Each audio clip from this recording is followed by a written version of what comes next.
이 시간 다 함께 조용히 기도하심으로 2026년 5월 12일 새벽 기도회를 다 함께 드리시겠습니다.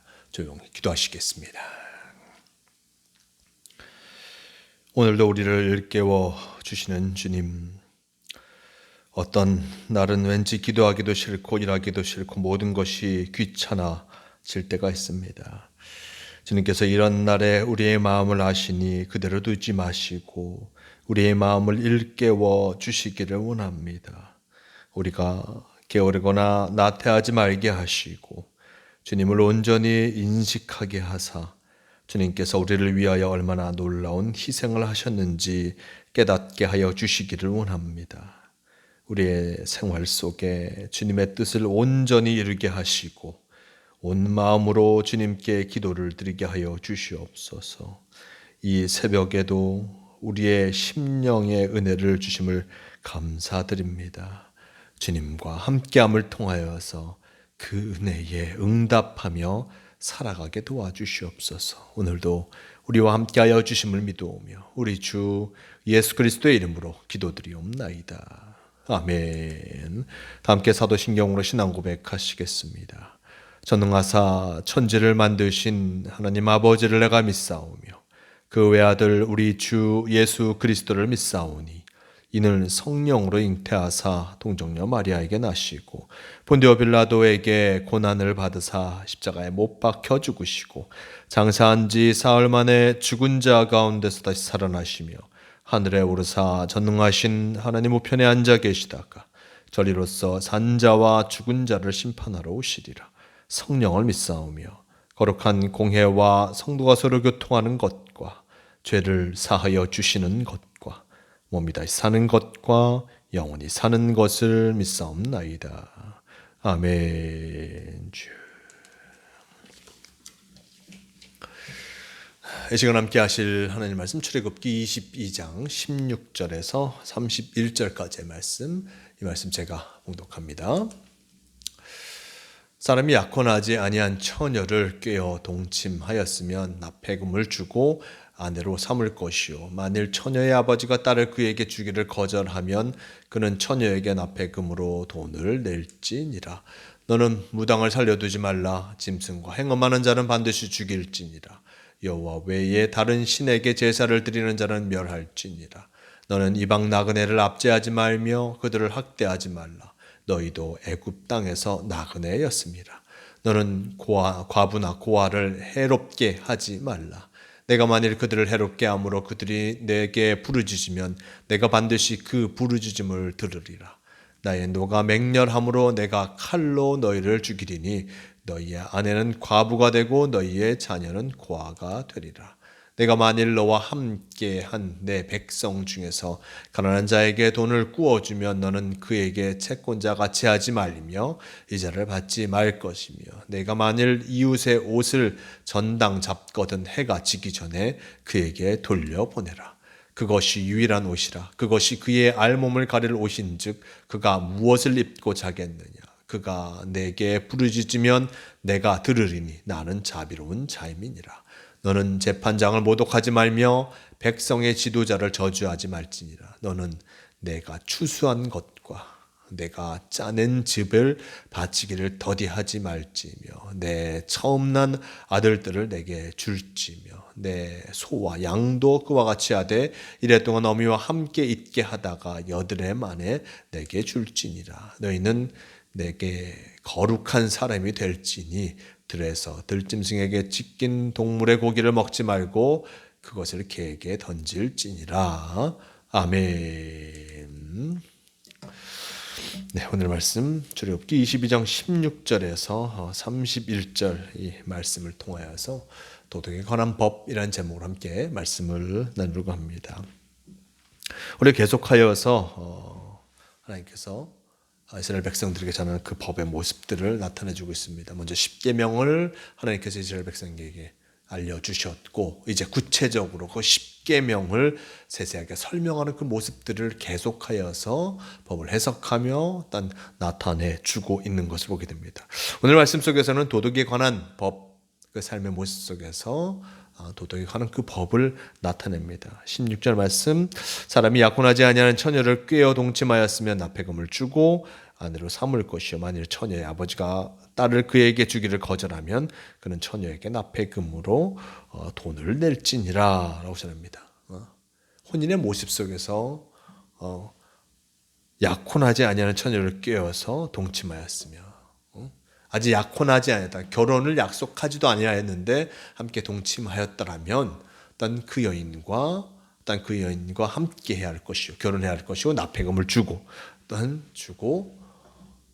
결혼을 하며, 일단 그의 아버지가, 여자의 아버지가 원치 아니하면 납폐금만 돈으로 줄 것임을 나타내주고 있습니다. 혼인의 모습 속에서 동침이라는 것은, 일단 함께하는 것은 혼인, 약혼과 그리고 혼인을 가정에 모두 마친 다음에 이루어져야 할 것이었습니다. 그런데 그러한 과정이 생략되어지고 동침하여서 참으로 여인과의 관계의 모습이 결혼하지 아니하는 자의 모습, 그 모습 속에서 이렇게 이루어진 것이라면 그에 대한 정당한 또한 대가를 치르고 또한 여인과 함께 해야 함을 나타내주고 있는 것을 보게 됩니다. 이렇게 이 삶의 모습 속에서 가장 필요한 것들, 어떤 도리를 지켜 살아가야 합니까? 이 모습 속에서 하나님께서는 온전한 도리 그리고 온전한 그 삶의 모습을 기억하면서 그 일들을 이루어 가려고 일단 만들어가게 하심을 일단 이 율법을 해석하는 모습들과 율법의 모습 속에서 우리에게 나타내주고 있음을 우리는 잊지 말아야 할 것입니다. 자, 그 다음에 어떤 도리의 모습을 나타내주고 있겠습니까? 18절 이하의 말씀, 너는 무당을 살려두지 말라. 짐승과 행음하는 자는 반드시 죽일지니라. 여호와 외에 다른 신에게 제사를 드리는 자는 멸할지니라 라고 전하고 있습니다. 무당을 살려두지 말라라고 나타내고 있습니다. 무당을 살려두지 말라. 즉 다른 신을 섬기면서 단 이런 일들을 행하는 이들을 살려두지 말 것을 나타내주고 있는 것을 보게 됩니다. 무당의 모습들, 그 무당을 통하여서 하나님이 아닌 다른 신에게 나타나 절하고 그리고 다른 신을 통하여서 삶의 문제를 해결하려고 하는 이들, 그 중간에 있는 그 무당을 살려두지 말라라고 나타내주고 있는 것을 보게 됩니다. 즉 하나님을 섬기는 그 모습 속에서 나 왜 다른 신을 섬기지 말라라는 그 말씀을 기억하면서 이렇게 민속적인 모습 속에서 다른 무당들 그리고 신을 접하였던 그들을 결코 용납하지 아니하야 함을 나타내주고 있습니다. 그 이의 말씀 속 짐승과 행음하는 자는 반드시 죽일지니라 라고 전합니다. 짐승과 행음하는 것, 동체의 모습들, 이 성적인 관계의 모습에서 사람은 사람과 성적인 관계를 이루어 가야 될 터인데 그렇지 아니에요. 자신의 욕심, 이 욕정을 채우기 위해서 짐승을 통해서 행하는 일들은 결코 합당치 아니함을 나타내주고 있습니다. 이것을 이렇게 얘기한 이유가 무엇이겠습니까? 그 당시 바로 이스라엘 백성들 많은 가축을 키웠습니다. 양을 키웠고 소를 키웠습니다. 참으로 욕정을 헛된 곳에 쓰는 이들, 해결하려고 하는 이들이 있었습니다. 소나 양을 통해서 해결하는 이들도 있었고, 온전히 사람으로서 하지 말아야 할 일들을 행하는 그 모습을 바라보면서 저런 헛된 짓을 하는 이들 또한 말씀 속에 나오듯이 반드시 죽일 것이니라 라고 하면서 때로는 과한 것처럼 보이지만 사람으로서의 역할을 감당치 아니하는 그저 욕정에만 사로잡혀 살아가는 이는 온전한 사람으로서 인정해 줄 수 없음을 분명하게 나타내주고 있음을 잊지 말아야 할 것입니다. 그리고 또한 20절 말씀, 여호와 외에 다른 신에게 제사를 드리는 자는 멸할지니라 라고 전하고 있습니다. 여호와 외에 다른 신에게 제사를 드리는 자는 멸할지니라. 가장 윗절에서 말씀하였던 무당을 살려두지 말라와 같은 맥을 다하고 있습니다. 무당을 살려두지 않은 것, 하나님을 섬기지 아니하는 이들, 그리고 또한 야외 다른 신에게 제사하는 자는 멸할지니라 라고 하면서 하나님을 온전히 섬기지 아니하는 이들을 향하여서 그들도 또한 멸하여질 수밖에 없음을 나타내주고 있습니다. 나 외 다른 신을 섬기지 말라. 이 말씀을 이어서 계속하여서 전해주고 있는 것이요. 그 말씀을 해석하면서 구체적인 모습이 무엇인지를 알려주고 있음을 기억해야 할 것입니다. 나 외 다른 신을 섬기지 말라. 그럼 그 섬기는 것이 어떤 것인가? 무당과 같은 일들, 그리고 다른 신에게 제사하는 것들, 이런 것들이 바로 헛된 것임을, 하나님 외에 다른 것을 섬기는 것임을 나타내주면서 분명한 일들을 나타내주고 있고 행해주고 있음을 성경 우리에게 전해주고 있음을 잊지 말아야 할 것입니다. 자, 이렇게 하나님을 섬기는 것과 함께 어떤 그들의 삶의 모습 속에서 문제들을 해결해주고 나타내주고 있습니다. 어떤 것들이 있습니까? 21절 말씀, 너는 이방 나그네를 압제하지 말며 그들을 학대하지 말라. 너희도 애굽 땅에서 나그네였습니다. 너는 과부나 고아를 해롭게 하지 말며 내가 만일 그들을 해롭게 함으로 그들이 내게 부르짖으면 내가 반드시 그 부르짖음을 들으리라. 나의 노가 맹렬함으로 내가 칼로 너희를 죽이리니 너희의 아내는 과부가 되고 너희의 자녀는 고아가 되리라 라고 전하고 있습니다. 가장 먼저 전하는 거 21절 말씀, 너는 이방 나그네를 압제하지 말라라고 전합니다. 이방 나그네로서 자신들에게 다가오는 이방인들을 압제하지 말라. 이유가 무엇입니까? 말씀 속에 되어 있듯이 너희도 애굽 땅에서 나그네였습니다. 우리가 많은 무리를 이루어서 지금 움직이고 있고 살아가고 있는데 이방인들이 우리에게 와서 그리고 함께하는 그 모습 속에서 저희들을 압제하며 저희들이 무리가 소수이라 하여서 그를 압제하며 그를 박해하는 것들, 그것은 결코 합당한 것이 아님을 나타내주고 있습니다. 왜냐하면 그들도 애굽에서 나그네로서 살았고 참으로 큰 압제를 당하다가 이렇게 가나안 땅을 향해서 가고 있기에 그 자신들을 기억하며 나그네를 온전히 받아들이며 함께하는 것을 요청하고 있습니다. 그리고 너는 과부나 고아를 해롭게 하지 말라라고 전합니다. 과부나 고아, 참으로 어려운 삶을 살아가고 있는 이들, 그들을 해롭게 하지 말 것을, 연약한 자를 해롭게 하지 말 것을 나타내주고 있습니다. 과부, 남편을 잃었습니다. 이 당시 사회의 모든 경제적인 주권 그리고 삶의 주도권이 남자에게 있었습니다. 남자가 사라지면 여자 혼자 가정을 이끌어가는 것은 참으로 힘들고 어려운 일일 수밖에 없는 것입니다. 이러한 모습 속에서 과부나 고아를 해롭게 하지 말 것을, 어려운 삶을 살아가고 있는 이들을 해롭게 하지 말며 그를 도와서 함께하며 그를 품으면서 나아갈 것을 요청합니다. 그런 사실 말씀이 무엇입니까? 이들이 나에게 이 어려움을 호소하면 나의 노가 맹렬하니 그 맹렬함으로 이들에게 어려움을 당하게 하는 이들을 칠 것임을 나타내주고 있습니다. 즉 하나님께서는 이 세상 이 어려움 당하는 이들의 기도를 들으시고 응답하시는 분, 어려움 당하는 이들을 고통 가운데 있게 하시는 이들을 결코 내버려 두지 아니하심을 성경 우리에게 전해주고 있음을 잊지 말할 것입니다. 그리고 또한 이외의 말씀 속에 보면 그들 가운데 돈거래의 모습도 나타내주고 있습니다. 25절의 말씀, 내가 만일 너와 함께한 내 백성 중에서 가난한 자에게 돈을 구워주면 너는 그에게 채권자 같이 하지 말며 이자를 받지 말 것이며 내가 만일 이웃의 옷을 전당 잡거나 해지기 전에 그에게 돌려보내라. 그것이 유일한 옷이라. 그것이 그의 알몸을 가리러 옷인지 그가 무엇을 입고 자겠느냐. 그가 내게 부르짖으면 내가 들으리니 나는 자비로운 자임이라 라고 전하고 있습니다. 돈을 구워주는 일들, 그들 가운데 이러한 일들이 비일비재할 수밖에 없었습니다. 돈이 부족한 이들, 그들은 돈을 구워서 뭔가를 했겠죠.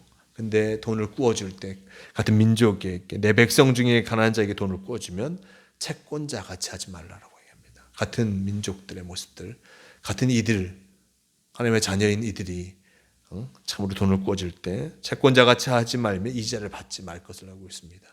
이자는 참으로 그 돈에 대한 가치를 전해 주는 것입니다. 이 돈을 가져갔으니 이것에 대한 가치를 나에게 주어야 할 것이다. 이 돈 자체도 가치가 있지만 그것을 가지고 있는 것 자체도 가치가 있기에 바로 그것에 대한 이자를 받게 됩니다. 하지만 고리를 취하는 이들도 있었습니다. 큰 돈을 요구하는 이들도 있었습니다. 하지만 하나님께서는 같은 민족에게 돈을 빌려줬을 때 이자를 받지 말 것을 전해주고 있고, 또 이웃의 옷을 전당 잡거든 해지기 전에 돌려보내라 라고 합니다. 옷은 사람이 가장 중요한 것입니다. 특별히 이 시대 속에서 이 겉옷이라는 것은 자기를 보호해줄 유일한 도구일 것입니다. 그 겉옷을 저당으로 잡혀갔다면 그것을 해지기 전에 돌려주라. 이것을 돌려주지 아니함을 통하여서 그가 참으로 고통당하는 것, 추위로 말미암아 더위로 말미암아 고통당하는 것, 그것으로 말미암아 하나님께 호소하였을 때 하나님께서는 결코 그의 기도를 흘려버리지 아니할 것임을 나타내주고 있는 것을 보게 됩니다. 삶의 여러 가지 문제 속에서 과연 이스라엘 백성들이 어떻게 그 삶의 모습들을 이루어갈 것인가, 가장 기초적인 도덕의 모습을 나타내주면서 하나님과 함께하는 자, 이웃을 사랑하고 하나님을 온전히 섬기는 자로서 살아가야 함을 거듭하여서 하나님은 이스라엘 백성들에게 가르쳐주고 있음을 성경은 우리에게 보여주고 있습니다. 우리가 주님의 말씀을 쫓아 늘 살아가야 함을 우리는 기억합니다. 우리의 말씀, 하나님께서 우리 하시는 말씀을 우리의 삶 속에서 온전히 드러내며 나타냄을 통하여서 주님과 함께 참으로 복된 삶을 살아가는 성도가 되어야 함을 잊지 마시길 바랍니다. 주님께서 오늘도 우리와 함께 하시며 우리의 삶을 주관하여 주심을 잊지 말고 주님과 동행하는 복된 삶을 살아가시는 모두가 되시길 바랍니다. 함께 기도하시겠습니다. 주님 감사합니다. 오늘도 우리와 함께하여 주셔서 우리의 삶을 주관하여 주님 너무나 감사합니다. 우리의 삶의 순간순간마다 단 주님께서 함께하고 계심을 기억하며 주님과 동행하는 우리가 되게 도와주시고 주님과 함께함을 통하여서 참으로 승리함을 누리는 우리가 되게 도와주시옵소서. 주님께서 오늘도 우리와 함께하여 주시니 너무나 감사합니다. 어려울 때 주님께 기도하게 하시고 주님의 말씀을 쫓아 나아감을 통하여서 승리함을 누리는 성도가 되게 도와주시옵소서. 함께하여 주심을 감사하오며 우리 주 예수 그리스도의 이름으로 기도드리옵나이다. 아멘. 함께 주기도문 하시겠습니다. 하늘에 계신 우리 아버지여, 이름이 거룩히 여김을 받으시오며 나라가 임하시오며 뜻이 하늘에서 이루어진 것 같이 땅에서도 이루어지이다. 오늘 우리에게 일용할 양식을 주시옵고 우리가 우리에게 죄 지은 자를 사하여 준 것 같이 우리 죄를 사하여 주시옵고 우리를 시험에 들게 하지 마시옵고 다만 악에서 구하시옵소서. 나라와 권세와 영광이 아버지께 영원히 있사옵나이다. 아멘. 도우시옵소서. 오 주님 도와주시옵소서. 새벽기도를 마칩니다. 오늘도 주님과 함께하며 어떤 주님의 뜻하심을 이루어가는 복된 성도의 삶을 살아가시는 모두가 되시길 바랍니다.